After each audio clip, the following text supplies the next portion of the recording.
حضرت حلیمہ سعدیہ رضی اللہ تعالی عنہ فرماتی ہیں کہ میں جب مکہ معظمہ میں پہنچی اور حضور صلی اللہ علیہ وآلہ وسلم کے گھر آئی تو میں نے دیکھا کہ جس کمرے میں حضور صلی اللہ علیہ وآلہ وسلم تشریف فرما تھے وہ کمرہ سارا چمک رہا تھا۔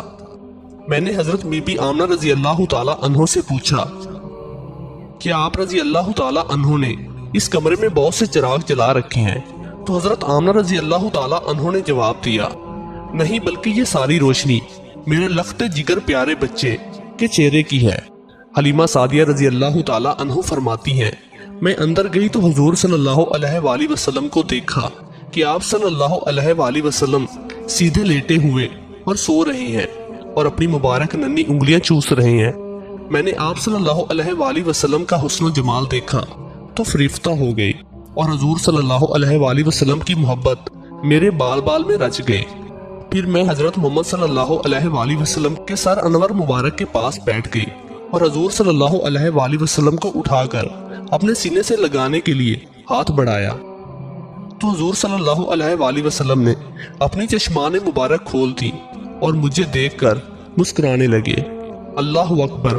میں نے دیکھا کہ اس نور بھرے منہ سے ایک ایسا نور نکلا جو آسمان تک پہنچ گیا۔ پھر میں نے حضور صلی اللہ علیہ وآلہ وسلم کو اٹھا کر بہت پیار کیا۔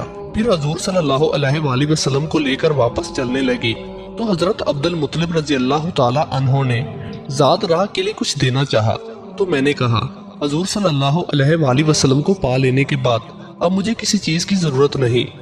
حضرت حلیمہ سعدیہ رضی اللہ تعالی عنہ فرماتی ہے جب میں اس نعمت عظمیٰ کو گود میں لے کر باہر نکلی تو مجھے ہر چیز سے مبارکباد کی آوازیں آنے لگی کہ اے حلیمہ رضی اللہ تعالی عنہ، رضات محمد صلی اللہ علیہ وآلہ وسلم کی تجھے مبارک ہو۔ پھر جب میں اپنی سواری پر بیٹھی تو میری کمزور سواری میں بجلی کی جیسی طاقت پیدا ہو گئی۔ وہ بڑی بڑی توانا اور اونٹنیوں کو پیچھے چھوڑنے لگی۔